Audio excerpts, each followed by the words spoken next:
Okay, so do you see a reactions option at the bottom? Okay, so under reactions, there's lots of reactions to clap and thumbs up or other emojis, but there's also a raise hand, I believe. Perfect. Okay. If you don't have that, the chat is enabled for you to be able to contact the host. That's presently me.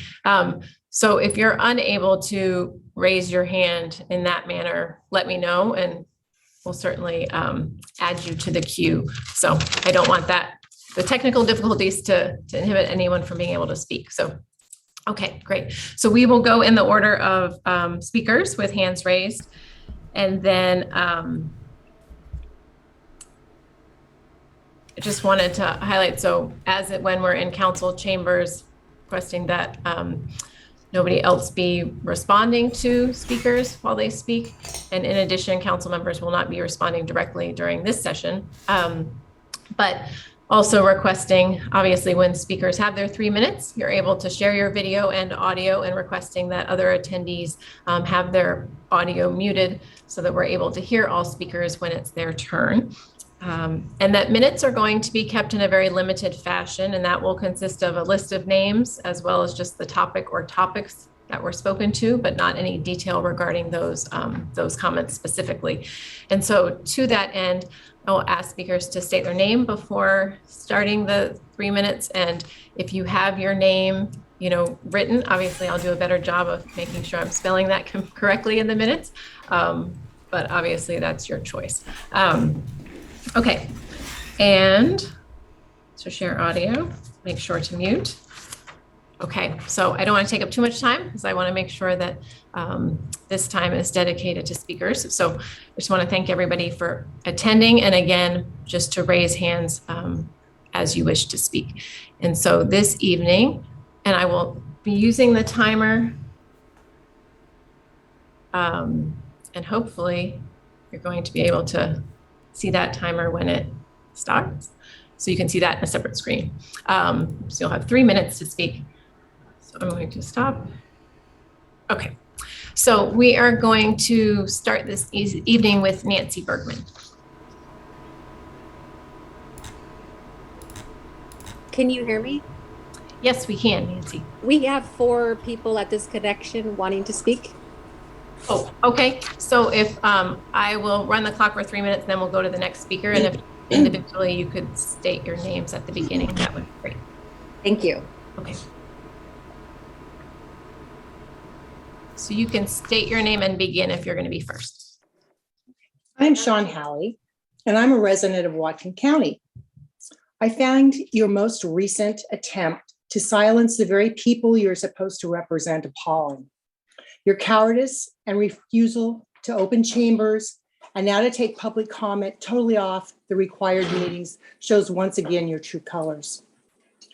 You may think you are clever and that you can stop people from fighting to live a life of freedom, but your attempts to control and silence the truth only adds fuel to the fires that American patriots are burning with.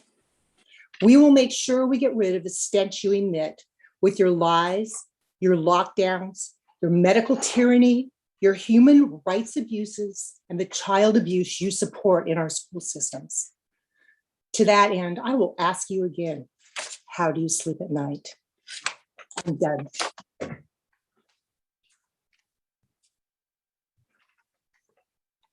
Thank you, Sean. Hi, my name is Natalie Chavez, and I've lived in Bellingham for approximately 16 years. Thank you for having this open public session this evening. I was shocked, however, to find out that only a few Bellingham City Council members would be present for this session and future sessions, and that these public comment sessions would not be broadcasted, filmed, or replayed for other community members to be included. There are many community members who have children at home in the evenings, others who work the night shift, etc. All of those community members are now excluded from being able to listen to the public comments of their friends, family members, and co-workers. What is going on? Is the Bellingham City Council afraid of allowing the community to hear what residents have to say about how they have been impacted by the unlawful COVID restrictions for the last year and a half? Or from learning about ivermectin and all of the ivermectin and peer-reviewed studies that have been taking place over the last year, or from learning that a database of all COVID-19 studies for humans can be found at the website c19ivermectin.com, or that medical doctors and ER physicians of integrity have been saving people's lives and keeping people out of hospitals by prescribing this cheap and effective medication, or that ivermectin for humans has been FDA approved for around 40 years, is considered an essential medication by the World Health Organization, and is clinically proven safe enough for children who weigh 33 pounds or over, or that ivermectin for humans won the Nobel Prize in 2015, or is the Bellingham City Council afraid of allowing the shocking statistics of the increasing adverse reactions, injuries, and deaths following the experimental COVID vaccines, or that we have had our own community members, including teenagers, who are now permanently injured following the experimental COVID vaccines? Now, why isn't that information on the front page of the Bellingham Herald? And the majority of those community members and teenagers had a nearly 100% survivability rate from COVID, and that would be almost guaranteed if treatments like ivermectin, budesonide, among other treatment protocols were being used.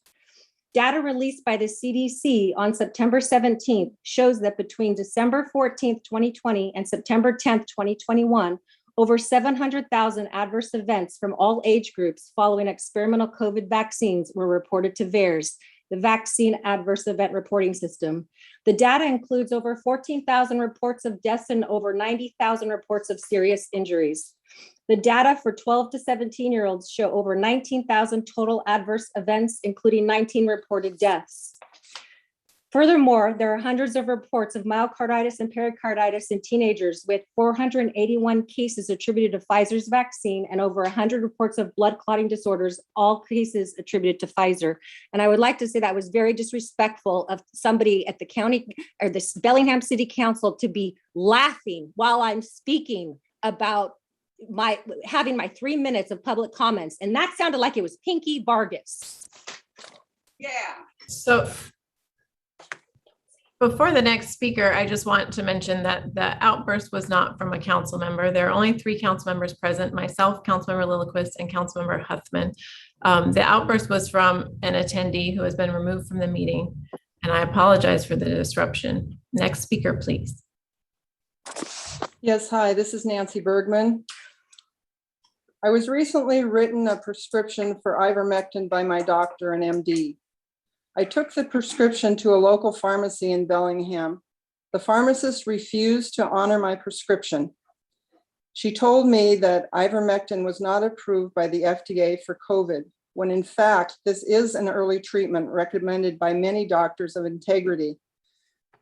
I was finally able, after 2 more days, to get the prescription filled by another pharmacy. Having to delay early treatment, even by a few days, caused my symptoms to be prolonged. Early treatment is crucial in treating COVID and should never be suppressed. Thank you for your time. Thank you, Nancy. Did you say there was one more speaker at your location? Hi, yes. My name is Jean Purcell. From the Bellingham Herald today, Pfizer says COVID-19 vaccine works in kids 5 to 11. Let's break this down. This information does not come from the CDC, but from the makers of the vaccine. The article states that the Delta variant makes it urgent that this drug be given to children, stating huge jump in pediatric infections. Infections mean cases, not illness. An increase in cases is the result of more testing, not illness, period. The PCR test used to test for COVID or any other illness is meaningless for that use, according to its inventor, Kary Mullis, Nobel Prize winner for its invention. There isn't even a separate test for the Delta variant. While we're at it, there is no proof that the Delta variant even exists. In the article, Dr. Bill Gruber, who works for Pfizer, said trials show children develop the same coronavirus fighting antibodies as teens and young adults. But I thought we were injecting these younger kids because of the sweep of the Delta variant. And I thought the vaccine we injected everyone else with, including these teens and young adults, isn't effective against the Delta variant. And that's why So how is this all going to help the so-called Delta variant? This same Pfizer employee says the trials showed it was safe with similar or fewer side effects than teens experience. So similar, as in myocarditis, a sometimes fatal and always serious heart condition, skyrocketing in young people after the shot. According to VAERS, the Vaccine Adverse Event Reporting System, as of June 2021, over 1,000 teens and young adults have been diagnosed with myocarditis after the COVID injection. Less than 1% of all vaccine injuries are reported to VAERS. These are overwhelmingly formerly healthy young people. Of course, this does not include teens and young adults experiencing blood clots and paralysis and death as a result of the shot. At the same time, this 1,000 plus young people seriously injured by the shot, this article states that a total of 460 children in the entire US have died with a positive COVID test. Not that they died of COVID. As we now know, that vast majority of these children were the true victims of other serious health conditions. The most truthful and insightful part of this article is the Pfizer employee statement.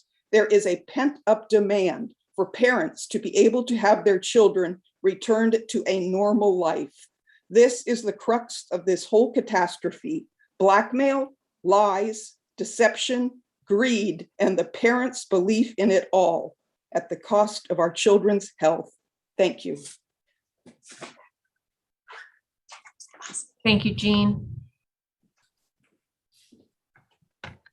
So next we have Dina Jensen. Dina Jensen, Birch Bay. Good evening, council members and everyone here. Tonight, I acknowledge I am residing on the traditional, ancestral, and unceded territory of the Lummi people, who have an ongoing relationship with this area, and I acknowledge the past, present, and future Lummi people as the original inhabitants of this land. In winters past, I have found myself hopeful at this time of year that officials know something that I don't about how things will be better for people who are unsheltered and who can't go to base camp than they were the year before.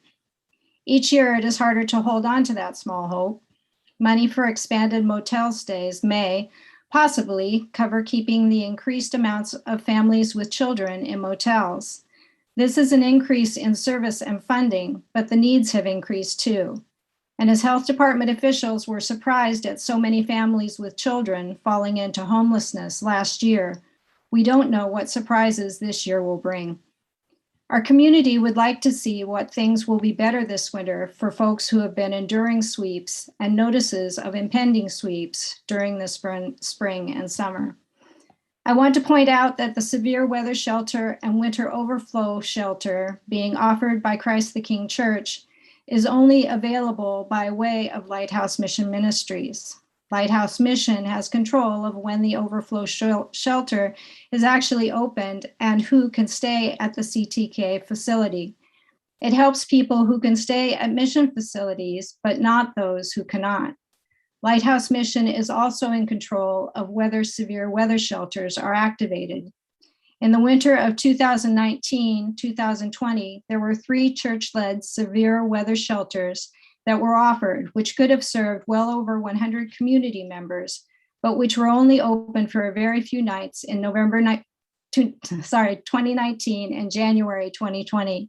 Extremely few community members, compared to the capacity available, were able to access those nights due to locations that were unreliably available and poorly promoted. Warming shelters protected significantly more people. These are currently not being offered. Thank you for Garden View Village and a potential youth shelter, but we have little else to show for accessible sheltering options that have been pursued in the months since winter last year for chronically homeless adults. I hope you aren't hopeful that your community will give up in trying to fight for the survival of these people this winter. Also, it would be good to encourage folks here to post their comments if they have them in writing on Engage Bellingham or to your ccmail@cob.org address, so there will be a record. Thank you.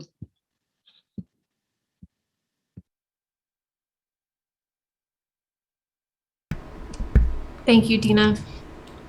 So next we have Douglas Gustafson. Hey, what's up, everybody? I'm Doug, chairman of Homes Now, Not Later. We run the first two tiny home communities to exist in Bellingham, Unity Village and Swift Haven. I just wanted to report that we're doing great. We appreciate that the city's been working with us on the two sites we have. We appreciate that the city has committed to putting in infrastructure for both villages and helping with the move of both villages, because as we know, or as some people know, in the municipal code 20.15 whatever 020.050, I forget, but it has a hard limit of 2 years on a tiny home community being able to exist. We hope that when you guys vote on it next, I think September 27th or whatever, that you increase that from 2 years to 5 years. We are the second largest sheltering operator in town as far as raw capacity, even though not as far as budget. But we're ready to do more. We would ask that you guys notice that for a shoestring budget and resident run, we're doing pretty damn well, and we would like you guys to not have us have to, I mean, because Unity Village is already past that point. So we would actually, I mean, if it wasn't for COVID, we would be technically in violation of the municipal code, if not for an emergency order. Similar to Swift Haven. Swift Haven was an emergency order because from the mayor because of a COVID case that was on City Hall lawn. But the good thing is that things were able to happen very quickly. Things can happen quickly again. I noticed that right now we were able to get online in 2 weeks, and of course that was emergency authority, but it was very good. And we're already at the point where base camp's near capacity. We have the eviction moratorium expiring. I really think that you guys are going to run into like you've kind of been prepared for it, but it might be more than what you think. And basically, we're right on that edge, and I see it as a lot has been done in the last year, more than normal. But at the same time, I think that it's not fast enough, and there needs to be more and more options as much as possible. And we're not trying to get people to flock here from other cities or anything like that. But Homes Now can help certain people. Garden View can help certain people. Other organizations can help people in a different way. We just need to get more done, think about bang for buck, and get more people housed. It'll make the tents go away. It'll make visible homelessness disappear as far as people see it. And if you have something like a tiny home village, it's not housing, but it's like housing, and that makes people more able to adapt to housing when they finally get it. That's all I have to say. Thanks. Thank you, Doug. Next, we have Robert F., who was unable to raise a hand but wanted to speak. Thank you. I wanted to, first of all, thank you for having this. As a single family owner in the Birchwood neighborhood, I have felt that our voices have not been heard. The city planning department has relied on the Birchwood Neighborhood Association, which if you look up, you can't even find. And if you can find it, many of the residents, the older residents, don't use computers in this neighborhood, are not on the social media. So at least this gives some of us an opportunity to speak our mind.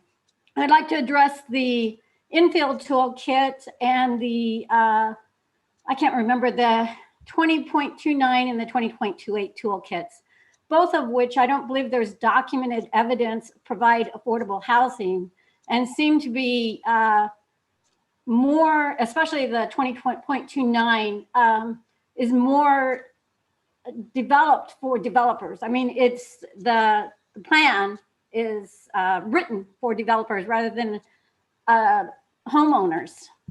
I think there's a way you can get around this without overdeveloping. I also want to say that the comprehensive plan includes the neighborhood plans, and they're very specific as to the housing density that they would like in those neighborhoods. And it seems like you've overlooked those neighborhood plans and have discounted those plans in the past. I would suggest that you could go to homeowners and ask them if they'd be willing to sell their house at affordable prices, 2/3, I believe is what you call it, when they sell. And for that, you could set up a contract, and that house, that owner would get a tax discount for the length of time that they own the house. This way you would be providing affordable housing, wouldn't be putting too much density into the neighborhood. Sorry, I haven't written this all out, so it's a little convoluted, but you could improve density without putting in too much density in the neighborhood. I'll address this again next week when I've written things out a little bit more for you, more specifically for you. But I am against both of those, the 20.29, the 20.28, and the more recent residential multi, and especially the residential multi transferring to a transitional zone.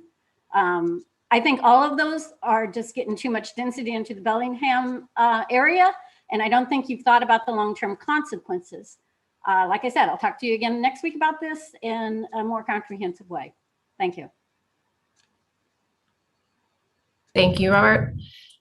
So next we have Gail Aderle.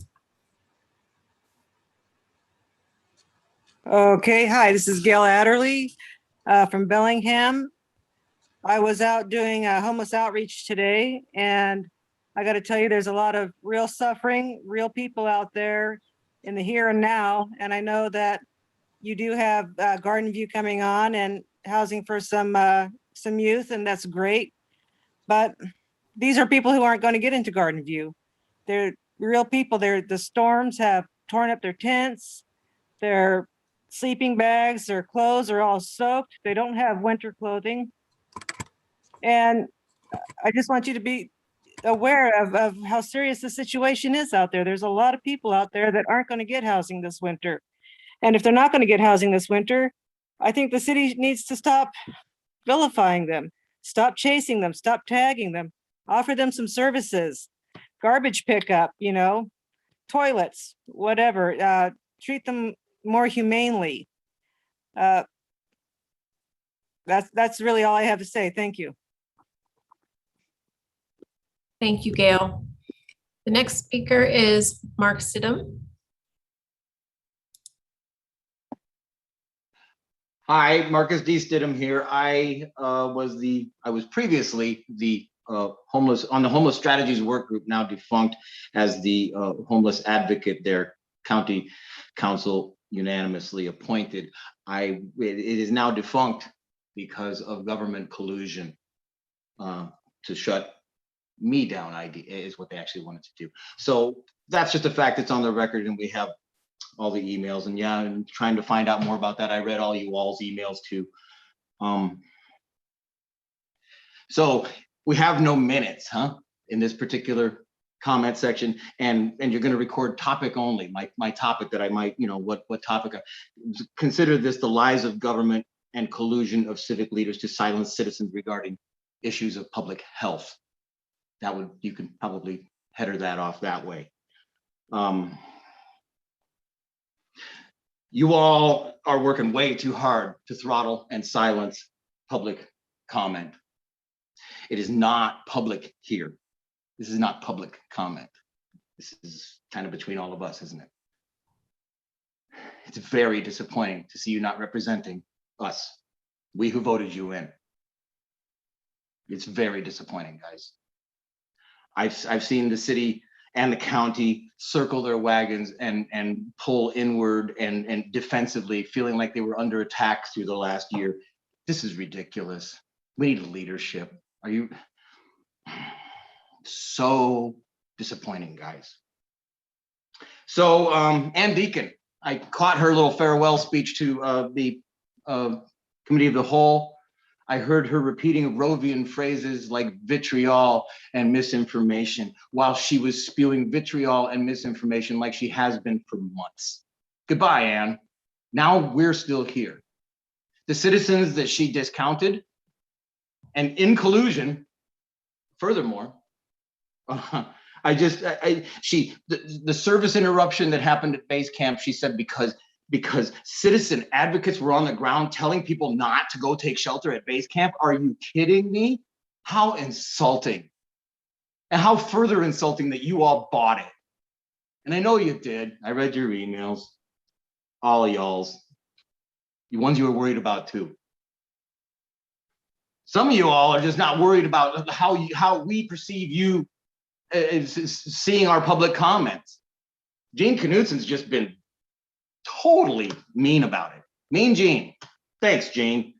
He's also been very mean about me. I've read his emails. And you know what? When he quit the HSW, it was for a list of reasons that did not exist. And you all hang your hats on those reasons too. And Deacon also demonized the advocates. The service interruption that happened at base camp was because base camp threw people out. They had 2 cases of COVID at their camp and they put people out into the cold and sent them to City Hall with not a tarp, nothing. Time, Marcus. Stop the sweeps, guys. Your call. Thank you, Marcus. Next speaker is, I have Max Carls. Hi. When I joined this meeting a few minutes ago, I was just welcomed in by an interesting perspective on this pandemic. And I just wanted to say, for someone who's in a lot of contact with medical professionals who are in hospitals, in these intensive care units, who lives with someone who works at a hospital, I think the last thing we need to do as a community is give in to fear and give our respect to pseudoscience and end up like states we're seeing in the southern part of America, where I'm originally from. So it's no disrespect to the South as a place. It's just where we're seeing these trends of massive increases of COVID. And I just think, especially with the virus hitting the unhoused population, incarcerated population, populations of lower income and of color, I just think the last thing we need to do as a community is pretend this pandemic is anything but a public health emergency that has taken hundreds of thousands of American lives. And I think publicly we need to support vaccination efforts, masking efforts, social distancing efforts, and not pretend like fringe debunked pseudoscientists that often have no licensing practice or who we should be looking to. And I think it's proven that anti-vax, anti-pandemic, anti-COVID efforts have no consistency, preserve very construed ideas of personal freedom, because I mean, it's like seatbelts and when they were first introduced, or child safety, anything. It's these ideas when privileged individuals have any minor inconvenience in their life, like they have to react in such violent ways that are killing people.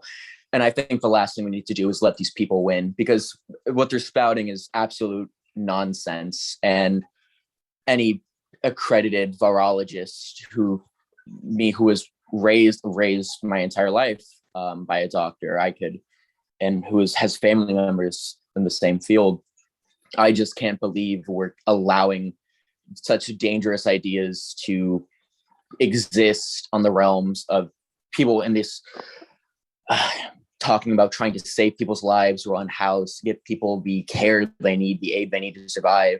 And we're giving a platform to deadly ideas. I just find it very disappointing that we're allowing these things to go on. And I think we need to stop pretending like these ideas are anything but dangerous conspiracy theories that are nothing more than privileged individuals wanting to feel important. And that may be a little bit crass, but I just think it's necessary to say that we can't end up like these populations in like Idaho and Florida and Texas and Alabama. Many people are dying and hospitals are full. We can't end up like that. Time. Thank you, Max. The next speaker we have is Melissa Weissner.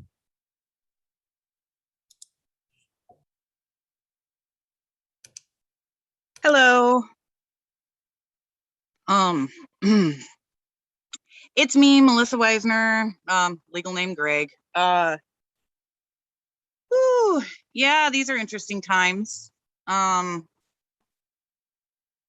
I warned you guys that if you kept letting that happen, you'd get comments taken away. So yeah, that's all I'm going to say about that. More on to housing. I mean, Marcus burned it down. It's obviously you guys do not like us, but we don't care. We are going to help people, and we're going to continue to help people.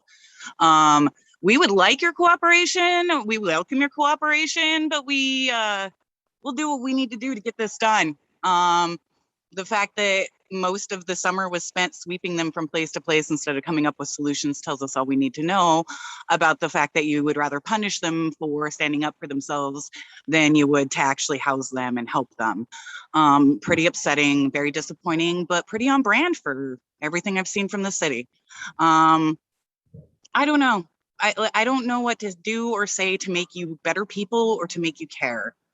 You know, you got a whole lot of persecution in these comments, but like we are literally talking for the most vulnerable population and being ignored. So I don't know what everybody else in this comment section thinks they're going to get out of y'all. Join us in becoming the solution, or don't, and fade away, man. But like, I just looked at housing. I just looked at rentals because my oldest adopted just got kicked out. $2,000 is the base median for rents around here. Do you understand what's going to happen when the moratorium's up? Do you care? Or are you all such privileged homeowners that you don't have to worry about it? You can't even take care of the few we have in the streets now. What are you going to do when we all go pouring into the streets with them? What are you going to do? Are you going to sit there behind the screens in your Zoom and control and punish what a few fringe lunatics have to say and not actually listen and using it as an excuse to shut down public comment yet again? Or are you actually going to get up and do something for your communities? We're here. We're SOS. We're here to help, whether you like it or not. So get on board or sink. Good night. Thank you, Melissa. The next speaker that we have is Misty Flowers.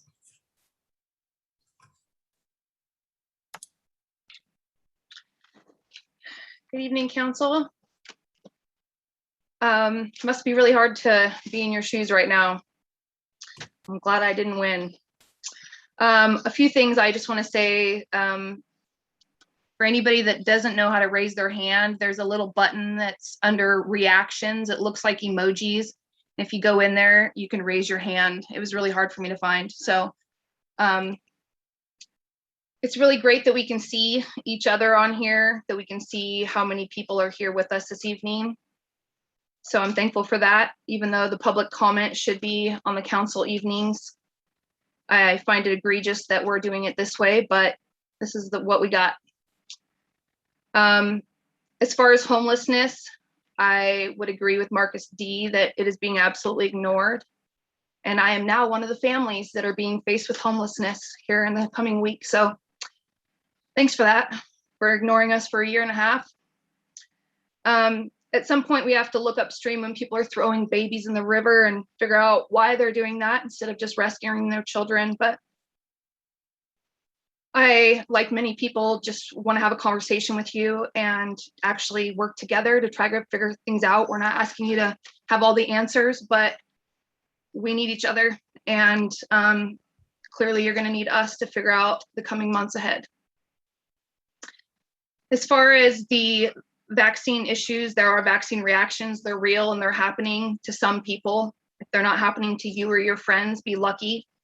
I have many people coming to my weekly meetings that are medical professionals that are telling us there's some severe problems. And because of that, I'm putting together a meeting September 29th at 7 p.m., which you as council members received an email, and I would really love your attendance on that so you can hear from some medical professionals that feel like they're being absolutely silenced. I have many friends who are vaccinated and unvaccinated.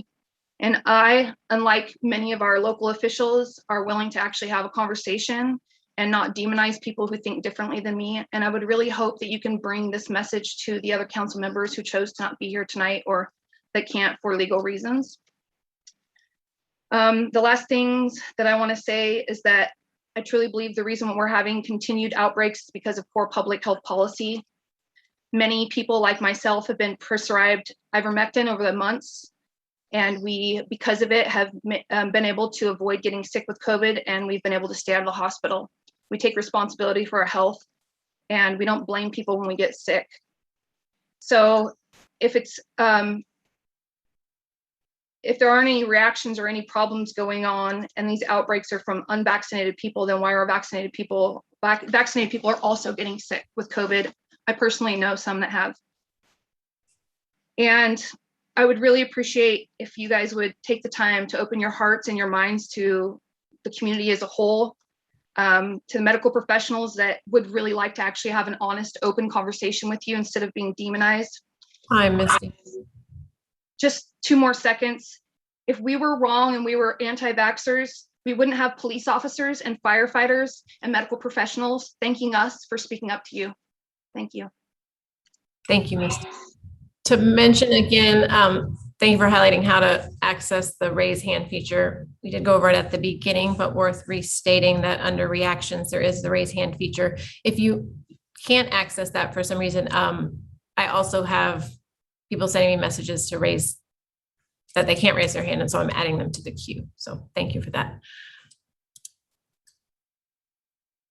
Okay. So the next raised hand is listed as Communism Will Win. If you could state your name for the record, and then you have 3 minutes. Hi, this is Rosa Pavlinchikov.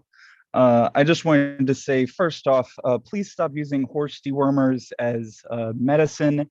And if you don't get the vaccine and you want to get the goddamn Joe Rogan antibodies treatment, know that that only works for one person at a time. And if we were trying to do that during the pandemic while the hospitals are still overrun, more people would fucking die. The total death count right now is at 9 million because India underreported their numbers by 3.6 to 4.9 million deaths. So this Spanish flu number already fucking happened. And I'll end on this. When one individual inflicts bodily injury upon another such that death results, we call the deed manslaughter. When the assailant knew in advance that the injury would be fatal, we call the deed murder. But when society places hundreds of proletarians in such a position that they inevitably meet too early an unnatural death, one which is quite as much a death by violence as that by the sword or the bullet, when it deprives thousands of necessaries of life, places them under conditions in which they cannot live, forces them through the strong arm of the law to remain in such conditions until the death ensues, which is inevitable consequence, knows that these thousands of victims must perish, and yet permits these conditions to remain. Its deed is murder, just as surely as the deed of a single individual disguised malicious murder, murder against which none can defend himself, which does not seem what it is, because no man sees the murderer, because the death of the victim seems a natural one, since the offense is more of an omission than a commission. But murder, it remains. Communism will win, you fucking assholes.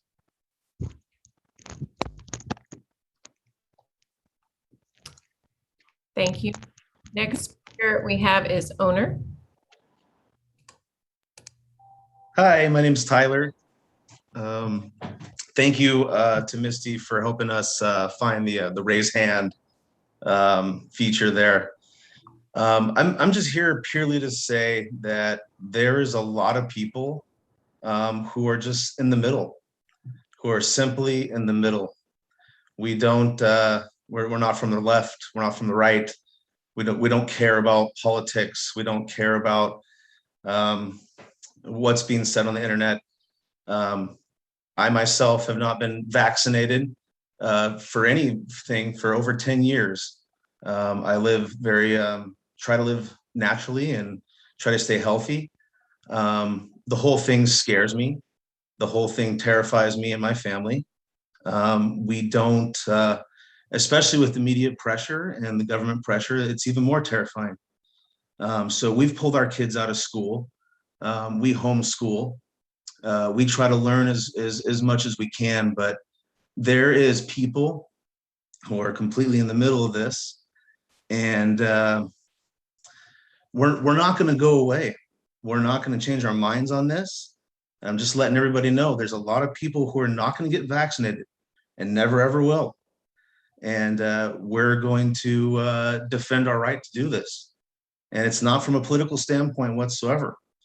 It's just the fact that me, my family, and a lot of my friends have just chosen this path. And I don't know what direction is going to happen. I don't know if there's going to be encampments or what the next phase of the pressure is going to be for this whole thing. But just let it be known there's tons of people in the middle that are never going to get vaccinated. And this is not going to go away whatsoever. And out of fear alone, people are going to defend themselves. They're going to defend themselves with force if necessary. So if someone were to come to our home, doesn't matter if it's police enforcement, doesn't matter who it is, if they're going to enforce something on me and my family, we're going to react with force. So there's a lot of people in the middle. I just want to say that. Just want to get that out there. It has nothing to do with politics. It's just sheer. I don't like to be pressured into things that I don't want to do. And I'm perfectly healthy, and my family's perfectly healthy and has been for years. So thank you everyone for being here. Thank you everyone for listening. Appreciate it. Thank you, Tyler. So I had, I have to go back, Sandy Flanders on the list.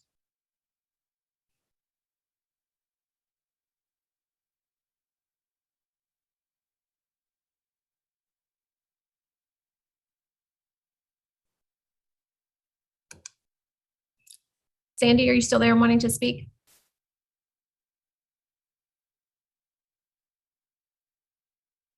Yeah, hi, sorry. I guess I'm just wanting to ask the city council, since it's been almost a year now since people gathered at City Hall demanding housing for all. I'm just wondering what the city council and the city has done to do that in this past year, considering there's no barrier options for people and winter's approaching. And yeah, I think it's pretty ridiculous that bars are open when there's still many people who don't have a home to shelter in if they are sick with COVID. So yeah, I just think you're all a bunch of flakes, and I don't like any of you. That's it. Thank you, Sandy.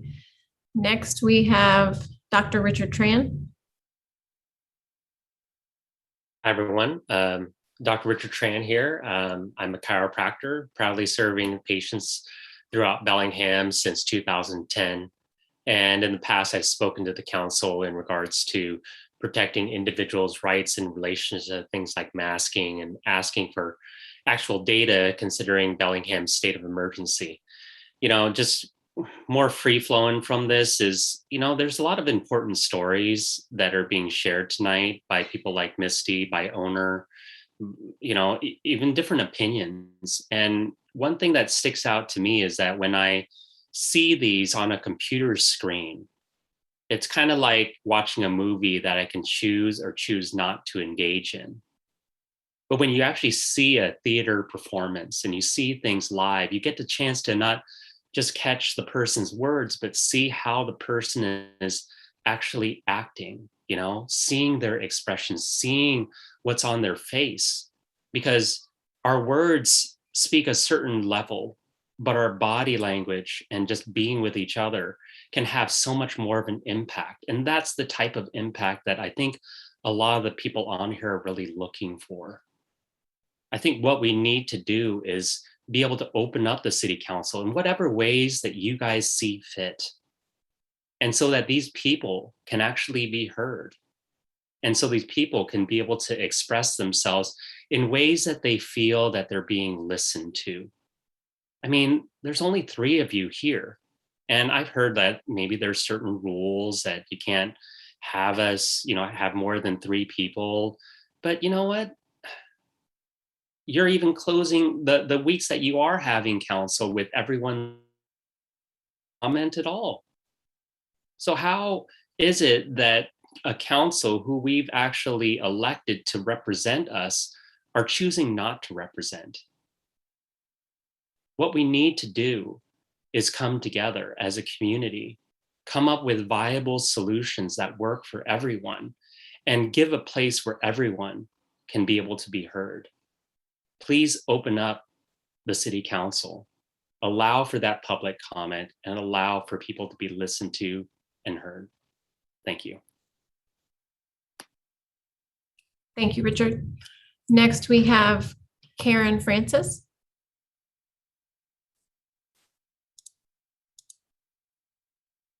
Hi there. Yeah. Can you hear me okay? Yes, we can.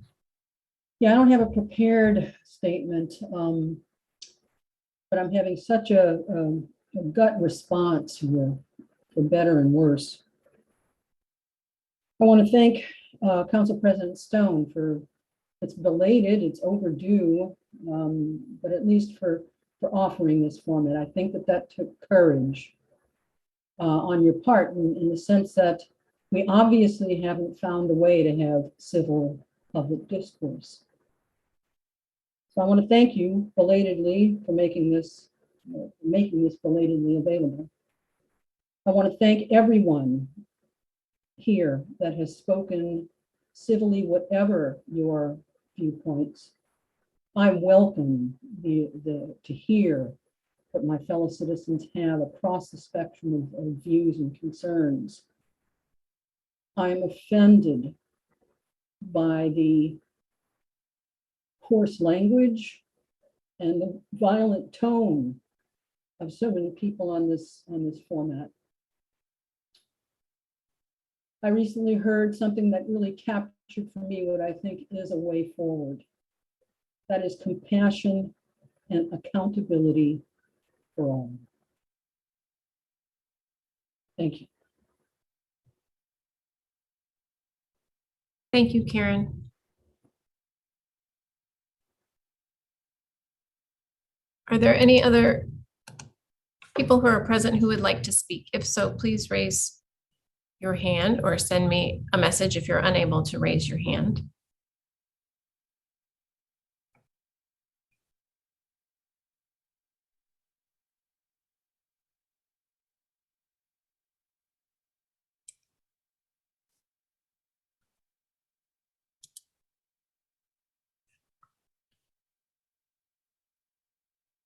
I believe it was agreed that everyone would speak once, but Melissa, I want to check and see if there's anyone else present at your location. Yeah, actually, my youngest wanted to speak on their own behalf, if we could, please. Absolutely. If they could state their name and then they'll have 3 minutes. All right, so go ahead. I am Buck Greg, and I'm not, as my mother said, I am not speaking on behalf of Melissa Gregg. But I do have to say that my mom believes in these things too, but you guys are not keeping us 12-year-olds safe. We need the vaccine in order to keep us safe. We need to do masking and social distancing.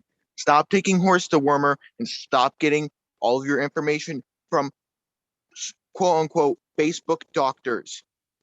You all need to stop and actually listen to what we need. Take us seriously. Come on, man. This is just unacceptable. You guys are supposed to be running this city, but you're doing it improperly. And I do think that, again, we need all these things in order to actually be resistant from COVID. Not horse dewormer. We do not need any quote unquote cures from Joe Rogan or anything. So please stop. That's all I have to say. Thank you. Could you state your first name again? Bug Greg. Bug, B-U-G. Thank you, Bug. Next, we have Susan.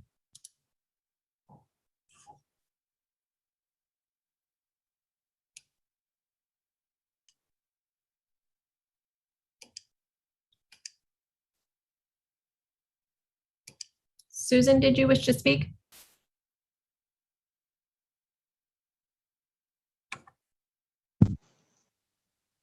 Yes, okay, thank you. I wanted to say that there's been a lot of miscommunication to the public and the changing of stories. And that's why, people take it upon themselves to do what they have to do for their family. And if somebody chooses not to be vaccinated, that should be their own choice. That's a constitutional right. And that decision is made for a variety of reasons that don't need to be told to anybody. If somebody is happy with their vaccination that's supposed to protect them, then why are they worried about people that aren't vaccinated? Doesn't make sense. A lot of this stuff that people just believe without actually thinking it through. Does this even make sense? Why are we going backwards when most of the people, we have a good percentage that are vaccinated? And for people to lose their jobs because they make a choice, a personal choice for themselves and their family, it's quite hypocritical that these nurses and doctors and all these professionals, that we hired them and we trust them to make decisions for their patients, and they speak for their patients and all of that. And they were the heroes for so long.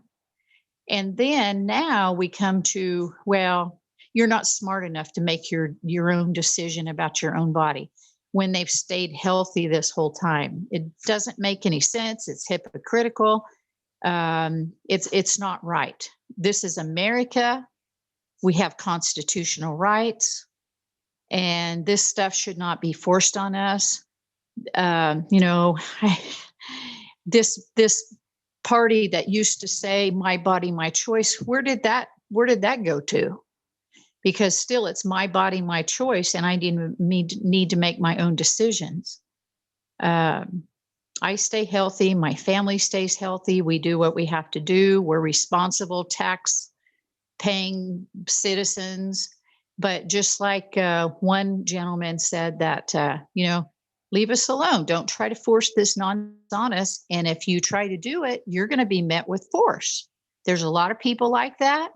You don't know what you're getting into. We're nice. And that's why we've gotten to where we are right now, is because we've been too nice.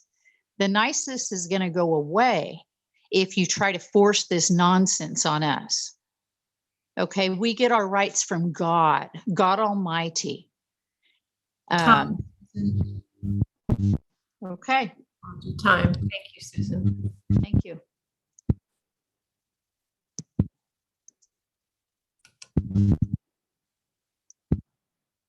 Is there anyone else present wishing to speak? You can raise your hand using the icon under the reactions button at the bottom of the screen. And if you're unable to do that, you can send me a message in the chat requesting that your name be added to the list.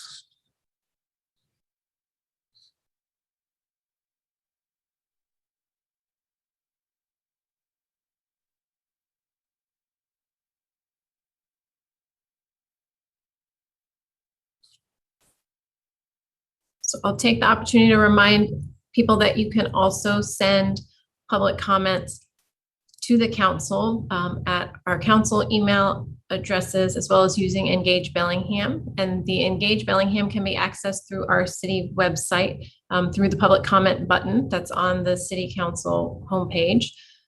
Through Engage Bellingham, members of the public can also see what comments other members of the public have left. And there's also an option to share those comments on social media outlets as well. So I know that in coming here, I just appreciate the opportunity for members of the public. I think a public comment that way as well, of members of the public being able to come forward. And there's definitely something powerful about being able to have that opportunity to speak, having the option other than just written word, but wanting to make sure that individuals know of the other avenues available for public comment and to please stay engaged. Are there other individuals who'd like to speak this evening?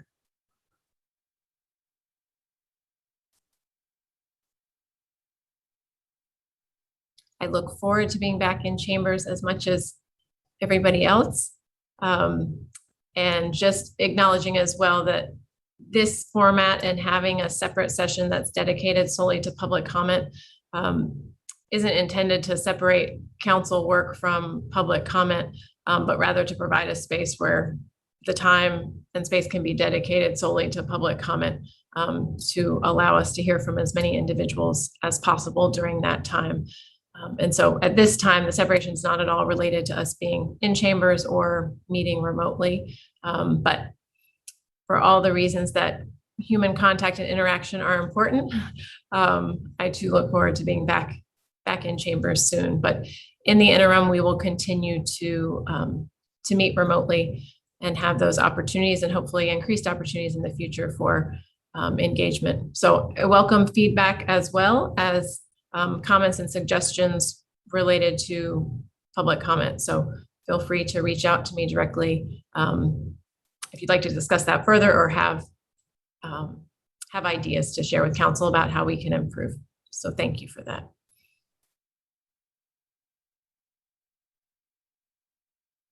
Anyone else wishing to speak this evening?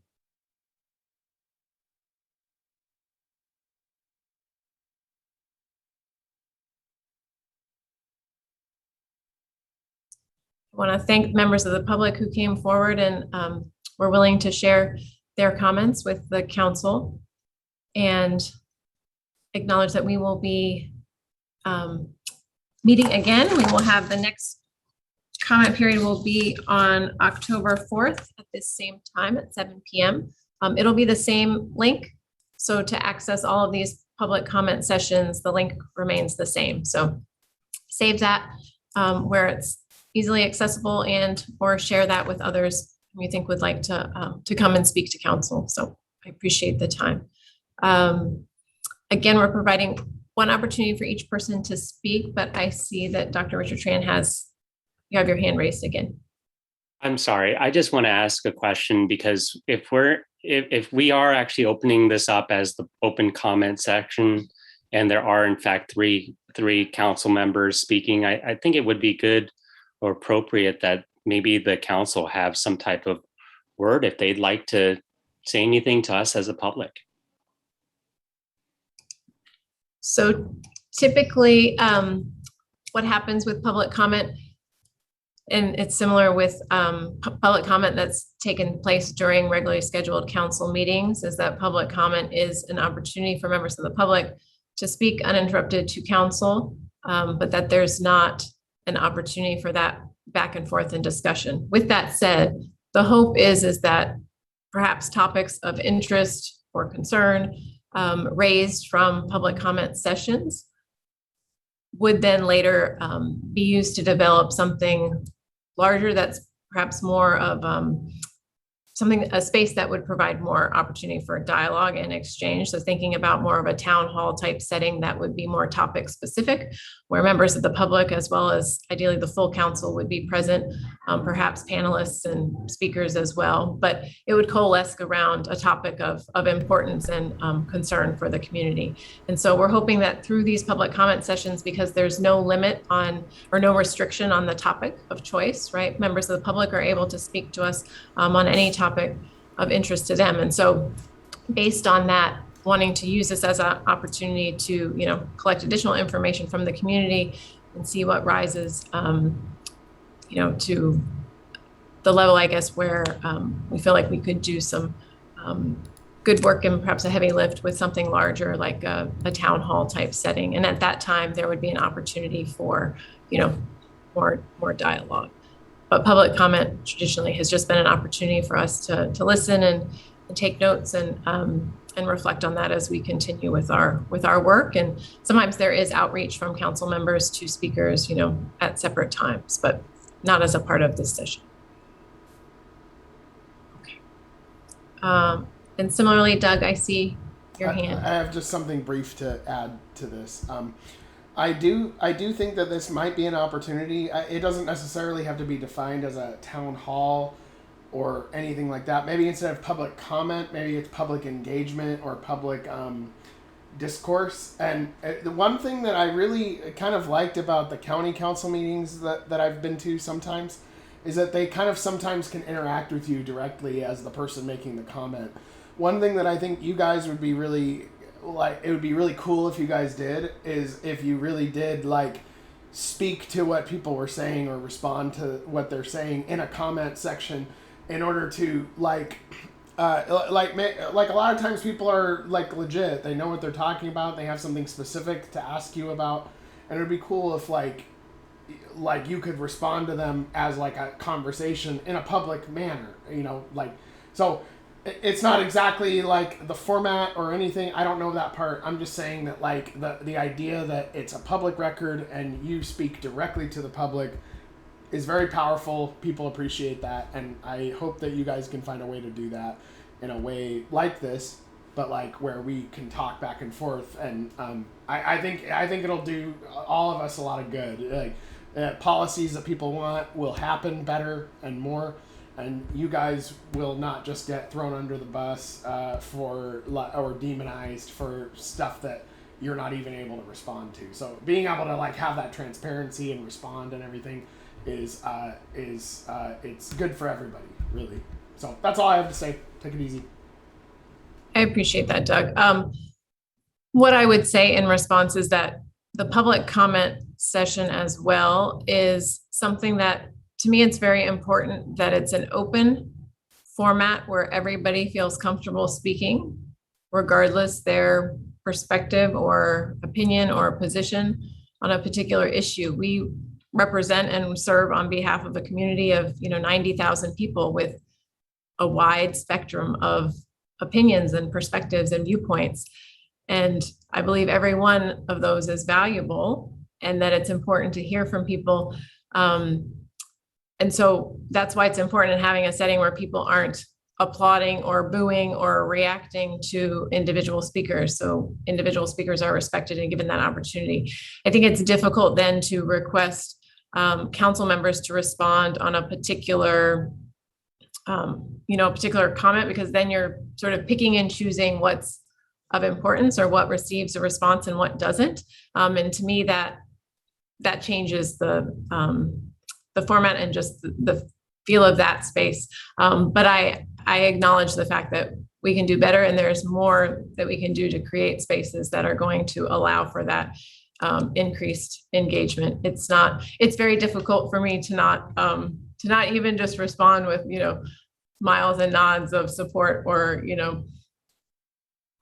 whatever, that reaction may be, and trying to stay impartial to speakers. And so I feel like that's really important. I see that its owner, I believe it was Tyler before, hand is up, but a new face. So yes, please state your name and you'll have 3 minutes to speak. Hi, my name is Amanda. I am a mom. I am a mom of an 8-year-old child. I have chosen to homeschool my child due to the mask mandates.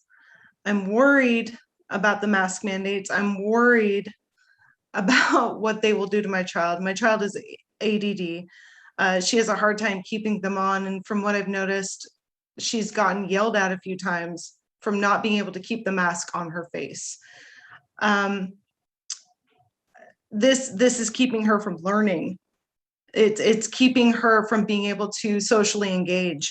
It's keeping her from being able to make friends, to play with other friends. I'm thankfully I am able to homeschool her at this point, but I am sincerely worried that this is going to just destroy her future. This mask mandate is destroying her future. She will not live a normal childhood due to this mask mandate. She will not know how to be a normal person. She will not know how to live a normal life due to this mask mandate. It sincerely worries me. And I'm not sure what to do. I want my child to be able to go to school and to make friends and to be a normal child. And she can't. And I don't know what to do. I'm stuck in the middle. I'm just a regular mom doing regular everyday things, and I don't know what to do other than to try and teach her the best I can and to give her the best childhood I can. But this is being taken away from me. This whole thing is being taken away from me. It's being taken away from her.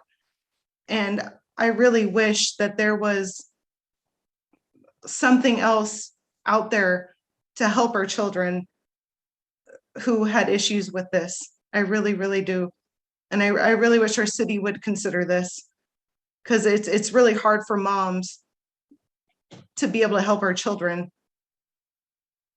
I think that's all I have to say. Thank you, Amanda. Next, we have Ken D. Please state your name and then you have 3 minutes. Good evening, Council. My name is Ken Domrod. I'm a county resident, District 2, speaking as a private citizen. I really wasn't expecting to speak tonight, but just 2 things I kind of wanted to point out that came to mind during this discussion. So, Hannah, you guys really broke the mold by separating public comment from the city council business during the regular city council meetings. So I invite you to break the mold a little bit further and change the format of comment so that it's not one way, so that it's not us speaking to you. There's nothing in the law, as you previously stated, that requires you to take public comment. So there's nothing that restricts you to a 3-minute one-sided comment period. There's no reason that these comment periods cannot be held in more of a town hall format, unless, of course, members of the council are intimidated by having to be held accountable to the answers to their constituents. The second part, I find it really interesting. So one of the reasons that the town council, or the city council public comment has been separated is because of fear of a YouTube ban. So you did not want to be bound by the YouTube terms of service, and I can appreciate that. But I think that maybe the council should consider establishing their own terms of service. I find it very ironic that we have communist Max ranting and raving about how other people are manslaughterers and murderers when he advocates for a political system that is responsible for more deaths in history than any other political system ever in existence.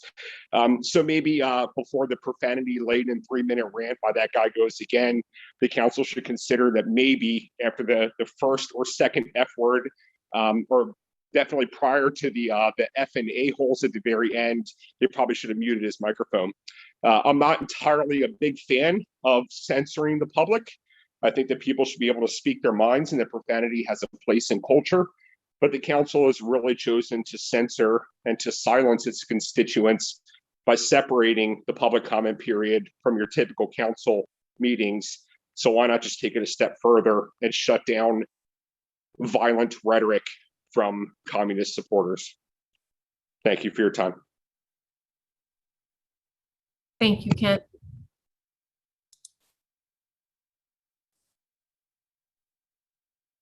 Is there anyone else wishing to speak this evening?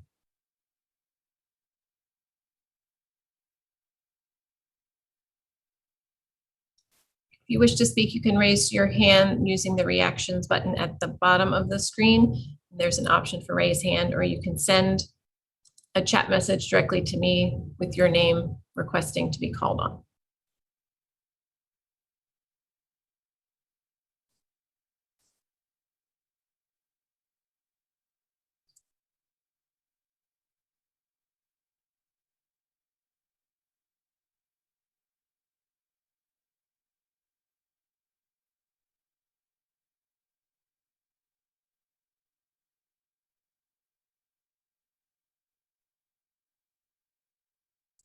Are there any other members of the public wishing to speak?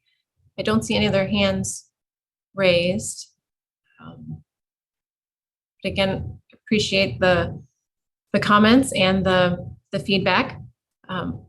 It's related to public comment. It's a work in progress, and the hope is that we'll find ways to improve and strengthen the opportunities for engagement and transparency as well. So I appreciate the feedback and look for hopefully future improvement as well. Again, you have opportunities to engage with the council through email as well as on Engage Bellingham online in the interim, but otherwise we will have the next public comment session on Monday, October 4th at 7 p.m. using the same link that was used to access the meeting this evening. And I appreciate as well those willing to share your cameras when you've spoken or during the meeting. It's wonderful to see your faces instead of black screens, but I also understand that that's a personal choice. So no pressure, but it's nice to see you all. Okay. So if there's no one else wishing to speak this evening, we will close the session and look forward to seeing some of you and perhaps new faces as well at our next session on October 4th. Okay. Thank you very much and have a good evening. Thank you all.